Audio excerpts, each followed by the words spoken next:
Bien. María Bernarda Berni, ¿te dicen? ¿Sí? Sí. María Bernarda Torres. Bueno, Berni, vamos a, este es una entrevista para nuestra comunidad de prácticas de docentes en línea. Es una comunidad de prácticas que ya lleva varios años y por alguna razón me han dado a mí esta responsabilidad de hacer las entrevistas con algunas personas que también muy interesantes. La verdad que es un ciclo, un espacio muy bueno para mí porque conozco personas con trayectorias, con campos de investigación, con líneas muy interesantes, todas ellas vinculadas con el ámbito de las tecnologías. Nuestro comunidad de práctica es, bueno, justamente la enseñanza en entornos virtuales, la enseñanza a través de las tecnologías, de la información y las comunicaciones, en formatos asincrónicos, no asincrónicos, digo, sincrónicos pre-pandemia, post-pandemia, digo, porque en esto cambió mucho. Y vos además, Bernarda, trabajaste tu tesis doctoral sobre representaciones de los docentes en la lectura en pantalla. Primero, contame dónde estás dando clase, bien, para que aquellos que en esa mañana, tarde o noche que estén mirando el video, conozcan de dónde venís, en dónde estás, y bueno, y después vamos a trabajar, vamos a ir explorando un poco la tesis doctoral tuya. Bien. Bueno, buenas tardes. Acá es la tarde. Yo estoy viviendo en la ciudad de Neuquén, que está en la Patagonia Argentina, y soy docente e investigadora en la Universidad Nacional del Comahue. Es una universidad que se extiende desde la montaña, desde la cordillera de los Andes, hasta el mar, hasta el Océano Atlántico. Y está dispersa en ciudades y en pueblos pequeños, porque en el momento que se creó, eh, la idea fue que cada lugar tuviese, los pobladores de cada lugar tuviesen alguna oportunidad de realizar estudios superiores y también de que esa universidad tuviese contacto con el desarrollo de cada región. En algunos casos es a través del petróleo, del turismo, de las plantaciones de frutales, ¿sí? También en ese desarrollo de la población. En la ciudad de Neuquén se encuentra la sede principal y en la ciudad en que yo vivo. Pero en realidad yo pertenezco al Departamento de Idiomas Extranjeros con Propósitos Específicos, que le decimos el DIEPE, que es un departamento de la Facultad de Lenguas. La Facultad de Lenguas se encuentra a 50 kilómetros de la ciudad de Neuquén, ¿sí? Y nosotros, un grupo de docentes, estamos acá, pero también estamos desparramados en cada una de las sedes de la universidad. Así que, bueno, el Departamento de Idiomas Extranjeros, ese DIEPE, está en todas las carreras y en todos los asentamientos, centros regionales o como se llame, de la Universidad del Comahue. Yo formo parte Y de ese grupo. para los que nos miran de afuera, que tenemos muchos que nos miran de afuera, ¿qué distancias estás hablando Entre entre la la montaña? montaña y el mar y 1000 kilómetros, Claro, ¿sí? claro. Entonces tenemos compañeros que nosotros estamos más para el oeste, pero un poco en el centro oeste. Ujú. Y bueno, hay algunos que están a 600 kilómetros, así, pero entre ellos, entre el más extenso, es cerca de los 1000 kilómetros, la extensión más de una sede a otra, la del más oeste hasta la del más este. Bien, y vos tenés una especialización en docencia en entornos virtuales, en la UNCI, en la Universidad Sí, Nacional de Quilmes. claro, sí, sí, sí. Bien, y el doctorado es en ciencias de la educación. El doctorado es en educación. En realidad, Ah, yo empecé bueno, mi primera especialización es en literatura hispanoamericana del siglo XX. Ya ahí, con literatura hispanoamericana del siglo XX, yo me dedicaba a la parte del Caribe anglófono. Por lo tanto, las tecnologías eran mi medio de comunicación y de vincularme no solamente con la literatura, sino también con las escritoras y escritores. Luego hice esta especialización con la idea de después hacer un doctorado, y en el momento que tenían en la facultad en la UCI, un doctorado que yo podía trabajar mi tema, se hizo más presencial, justamente, cambió de lo virtual a lo presencial. Y en ese momento se abrió una cohorte acá en la ciudad de Cipolletti, que es una facultad de la Universidad del Comahue que me queda a metros, ni a kilómetros. Así que bueno, el mismo proyecto que yo tenía pensado y que había armado con profesores de la Universidad de Quilmes, lo presenté acá. Y es muy interesante este doctorado porque es un doctorado donde uno en realidad hace una presentación de su currículum y y de sus inquietudes, pero no presenta directamente el proyecto doctoral, sino que se va construyendo en 2 años junto con los talleres. Entonces ahí, y después uno elige su director, que a veces es un proceso inverso al que tienen otros doctorados.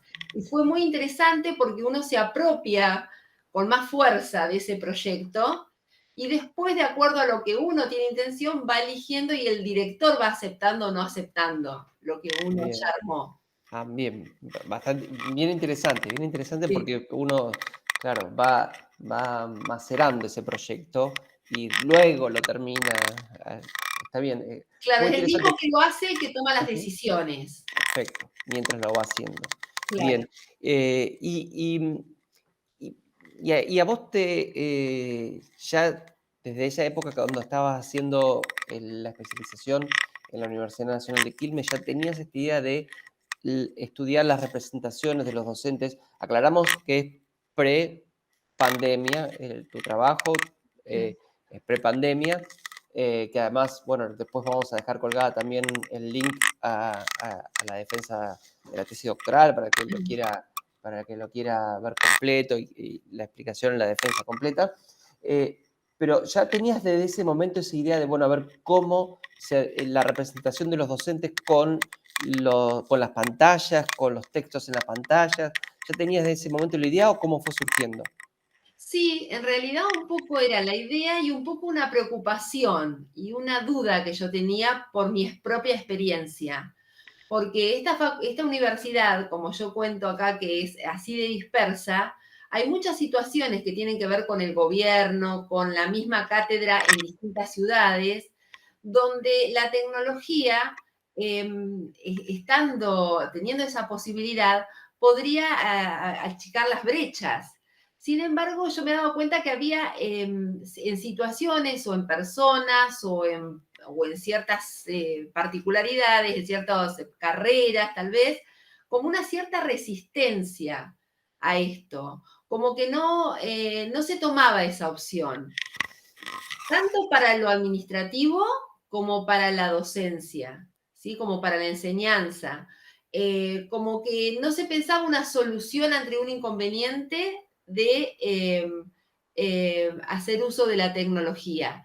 Y cuando yo iba a un congreso y decía que era de la Universidad del Comahue, me decían, pero ya porque yo ya estaba presentando, estaba investigando desde ese entonces, por un lado o por otro, tanto la literatura con la tecnología como después la enseñanza universitaria, y me decían, claro, pero vos porque sos del Comahue, donde deben tener todo, debe estar aplicando la tecnología a pleno.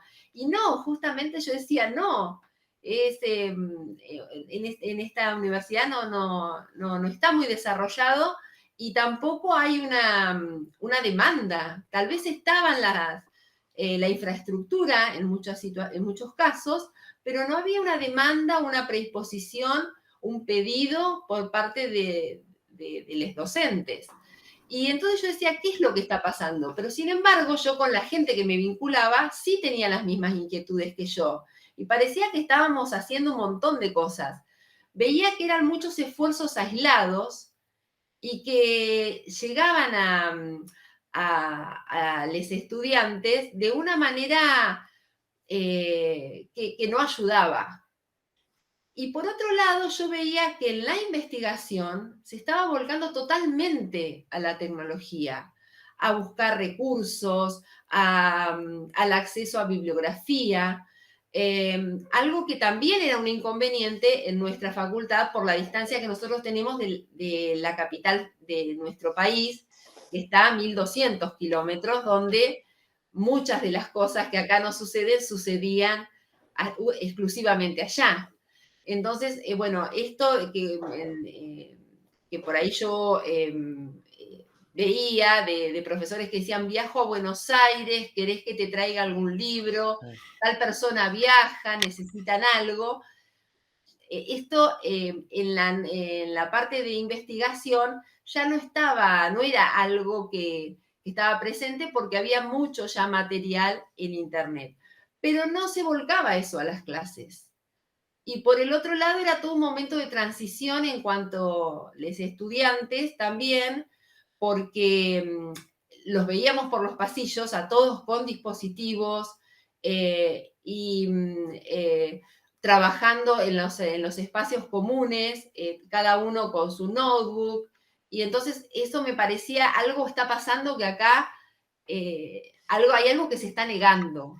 Sí, estaba faltando una chispa. Ahora, eh, es interesante porque vos marcás bien, o por lo menos desde también mi experiencia, es que a veces el docente investigador sí recurría o puede recurrir rápidamente por su propia formación profesional, por la necesidad de actualización, a los papers que están en revistas y están en repositorios digitales y está muy acostumbrado a eso, pero sin embargo después el texto académico utiliza el texto papel, utilizamos el texto papel en el formato académico y no tanto el paper. Y también eso que vos estabas marcando, estudiantes de cualquiera de los ciclos con sus computadoras, pero eso no traducido en la forma de enseñanza. Nosotros como docentes, estudiantes con sus computadoras, por ahí nos faltaba ese chispazo. Y, y por qué, a ver, en esa, me parece que vos encontraste en la tesis doctoral o esta idea de las representaciones un lugar central para explicar este fenómeno que no es solamente en el Comahue, sino que en varias universidades en Argentina estaban las condiciones, estaban las precondiciones para que suceda, pero no estaba sucediendo. ¿Por qué buscaste esta idea de las representaciones de los docentes? Bueno, porque yo creía, me quería ver, a ver, qué representaciones tenían de la lectura en pantalla para que esto no estuviese plasmado en sus prácticas de enseñanza, para que siguiese, o qué representaciones de enseñanza, qué modelos, qué concepciones de una buena enseñanza estaban interviniendo en poder adaptarse o poder implementar algún cambio con respecto al uso de las tecnologías en la enseñanza. Yo creía que percibía que algo ahí algo tenía que ver con esto, con esas representaciones y con estos que, bueno, a principios de 2000 se empezó con esto de nativos digitales, inmigrantes digitales y demás, y que no me parecía tan así marcado por la edad, sino por algo que tenía que ver con eso de las concepciones o representaciones y en cierta manera que cada individuo lo tuviese más arraigado o infiriera más en sus prácticas que en otras personas. Me parecía que estaba por ese lado, esto de lo tan disperso, incluso, por ejemplo, había por ahí un problema de una materia que no se podía dictar porque el profesor no podía viajar, no se podían pagar los viáticos o demás, o sea, la opción que era, no había otra opción de que no se dictara si el profesor no estaba ahí presente. Entonces yo decía, bueno, ¿cómo tanto esto de la educación a distancia, tanto de la plataforma y esta opción no corre, no rige, no es una posibilidad, o sea, se va a lo drástico. Esto es que yo pensaba en esto, en la docencia y también en ciertas disciplinas que se notaba que era más notorio que en otros. Me parecía que tenía que ver con lo disciplinar también. Entonces, por eso Y, me interesó que fuese en esta universidad, en este contexto, y también atravesarla por qué pasaba en las distintas disciplinas o en los distintos campos de conocimiento. Cómo esa representación, qué papel jugaba esa representación de enseñanza en algunos, en un momento había un cierto desprecio por todo lo que fuese a distancia o a ver, tecnológico. bien, ahí vamos con eso que me parece súper interesante de tu tesis. A ver, ¿qué disciplinas vos encontrabas justamente con esta idea que la enseñanza virtual era algo o inferior o secundario o solamente complementario respecto de otras y por qué las docentes entendían que era o les daban ese carácter secundario? Bueno, por ejemplo, en las humanidades yo encontraba esta resistencia. En esto, cuando yo comencé a trabajar con las literaturas, en ese ámbito encontraba cierta resistencia y en las entrevistas luego también, en ese ámbito fue donde había mayores, como ciertos prejuicios o que ya no se iba a cambiar y también algo muy arraigado un poco con propias experiencias, con escritores o con docentes que, que también le habían dado un lugar muy importante al libro en papel, al contacto con la materialidad de esa lectura, al encuentro entre objeto, persona y experiencia de leer.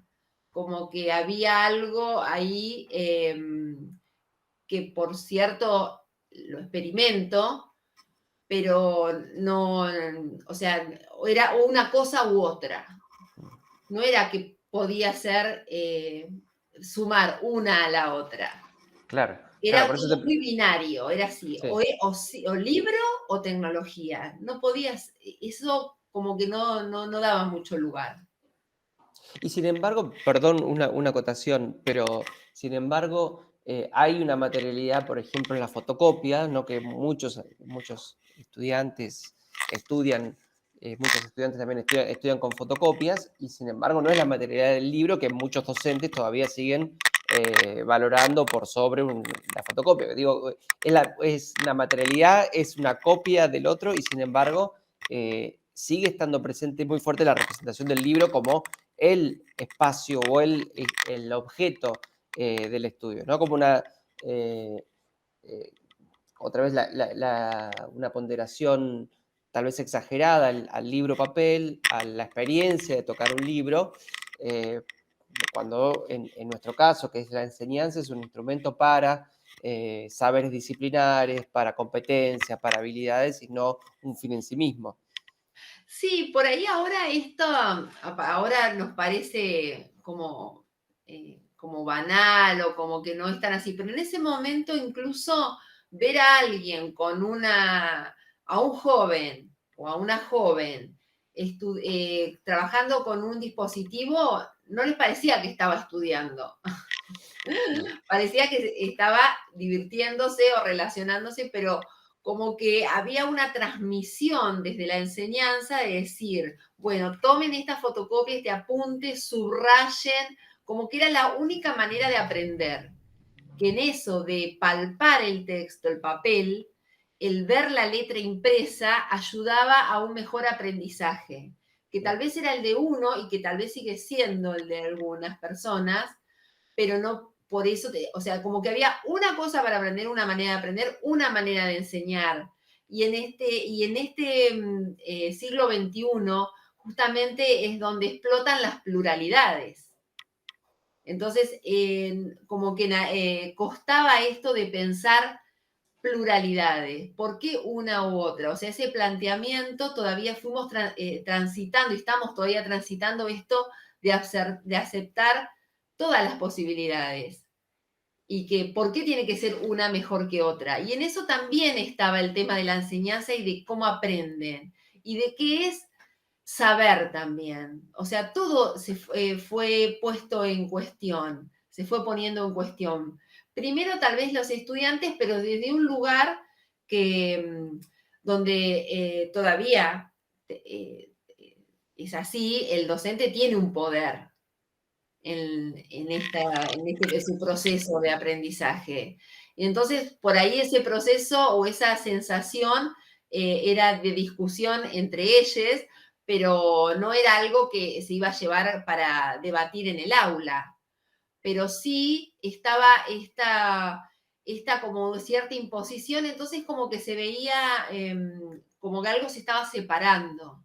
Uno veía interactuar a los estudiantes de una manera y comportarse de otra manera con una mirada hasta como de soportar. Y o sea, en el aula era una situación totalmente distinta de cuando ellos se encontraban entre ellos.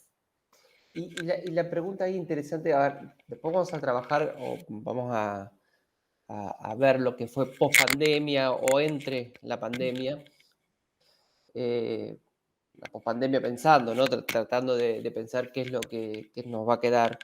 Eh, pero antes, recién, bueno, me contabas alguna representación, aquellos que estaban más en contra en alguna disciplina, y aquellos que estaban más a favor, ¿cómo la pensaban? Digo, porque todavía no era una experiencia habitual y transversal a todas las carreras, ni mucho menos. Los que estaban más a favor, ¿por qué entendían que estaban más a favor? ¿Era de su experiencia como alumnos a su vez de otros posgrados? ¿O cómo hacían o qué es lo que veían como beneficio para tomar la pantalla como una posibilidad de herramienta de enseñanza, como instrumento de enseñanza? Y a mí, o sea, yo justo todo lo que estoy opinando es pre-pandemia, ¿no? Ujú. Ahora todavía no he hecho así entrevistas, si bien estoy con un proyecto que tiene que ver con esto de representaciones a partir de la imagen, todavía no he empezado a trabajar. Pero en el caso de las personas que decían, yo no tengo, la uso todo el tiempo, me parece bien, estoy cambiando, me decían en las entrevistas, algunos docentes, yo antes era todo, lo tenía que imprimir y ahora no, y yo antes no podía usar el resaltador de la pantalla y ahora sí, o sea, como que eso se iba cambiando, pero de todas maneras la institución, la universidad, seguía siendo la única universidad, era de muros, no importaba mucho qué pasaba en lo virtual, ni siquiera en su imagen hacia el mundo, o en los posgrados, si había cierta comunicación, era para esto, como un repositorio, las aulas, eh, tal vez algún foro, alguna experiencia, pero no había ninguna carrera a distancia, ¿sí? Todo esto no estaba regulado, para nada. Ahora hubo como un movimiento, distintos movimientos, y se está pensando en muchas de esas posibilidades a partir de la pandemia. Pero en ese entonces la universidad sigue siendo la universidad de las aulas, con las sillas, el pizarrón, y ese lugar era el encuentro. ¿No? Así que por más que el docente tuviese, por eso en la investigación sí dan cuenta del uso de las pantallas, de las tecnologías para todo tipo de laboratorios o experiencias distintas, lo más variado, porque las entrevistas se las hice a docentes de distintas sedes, distintas regiones y también de distintas disciplinas, de todas las disciplinas, en cierta manera, que tiene la universidad. Y perdón, Bernie, vos cruzaste, por ejemplo, identificaste alguna categoría de docente, por ejemplo, no solamente por la jerarquía, otra vez entre comillas, ¿no? Entre el modelo de cátedra, sino, por ejemplo, lo que es el docente investigador, el docente que solamente tiene responsabilidad de docencia, el docente extensionista, como para ver si algún perfil de su experiencia lo va cambiando en su vinculación con la tecnología. Y en general, no hice esa diferencia entre las distintas, entre docencia, extensión e investigación.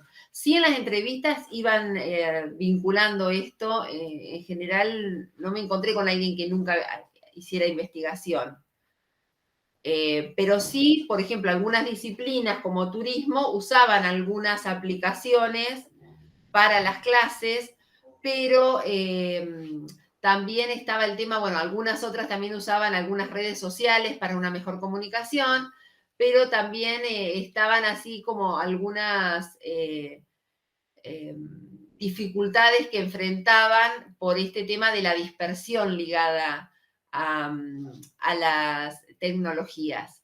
Eh, y otro tema que también fue muy recurrente fue el tema de cada vez leen menos, los estudiantes no tienen vocabulario, eh, y bueno, en eso había como ciertas contradicciones en los propios discursos. Y, y, mm, y respecto de la posibilidad de complementar eh, el aula de muros con la plataforma. Eh, Digo, eso siempre aparecía como un recurso secundario, no obligatorio y complementario, ¿verdad? Claro, O, sí, cómo aparecía el formato virtual para esos o esas docentes que estaban más adaptados a la tecnología. claro, también tiene la realidad es que esta plataforma, en un momento yo le hice una entrevista a la subsecretaria de Tecnologías de la universidad, porque pasó así. En el mismo año que yo empiezo la investigación, yo desconocía, porque este tema también de la dispersión hace que muchas novedades de las universidades, que pasan en la universidad, tampoco todo el mundo las conoce. Había todo un proyecto hacia una conversión, una convergencia de la Universidad del Comahue hacia las tecnologías. Y a mí me llamó la atención cuando la entrevisté a la primer subsecretaria, fue durante mi proceso de mi trabajo de campo, que, es, que se crea esa subsecretaría, y la subsecretaria decía que en realidad no tenía tantos problemas de infraestructura la universidad, porque eso se fue resolviendo y no se tardó tanto. El tema es que no había demandas, entonces se podrían hacer muchas cosas que no se hacían porque no se planteaban, pero también había como una falta de comunicación en eso. Entonces, este era el tema, que en muchas representaciones, no solo la lectura estaba más ligada al papel, sino la enseñanza, o sea, la lectura ligada a la enseñanza, o sea, las clases no presenciales no estaban en los proyectos. Y eso cambia totalmente, porque una cosa es tener un encuentro semanal con estudiantes en el aula y después trabajar más o menos con material virtual, y otra cosa es nunca encontrarte con esos estudiantes y entonces no solo el encuentro es virtual, sino también el material. Y eso era inimaginable. Y fue, bueno, que de un día para el otro se tuvo que hacer. Eso ya no estaba en mi investigación. Pero sí, en el momento de defensa de tesis, cuando yo les avisé a los 26 docentes que, bueno, que sus palabras iban a estar presentes en ese momento, tanto se leía, yo les devolví, les hice una devolución de cada una de las entrevistas, ya limpias, o sea, ya para presentarlas que se habían presentado, se iban a presentar así, por si algo ellos quisieran cambiar o quisieran que no aparezca o se sentían que su identidad estaba en cierta manera exhibida ahí en esas palabras, tenían todo el derecho de decirme esta parte no la pongas. Y entonces se sentía cierta extrañeza al leerse ellos mismos. no se reconocían en algunas situaciones o las veían muy remotas.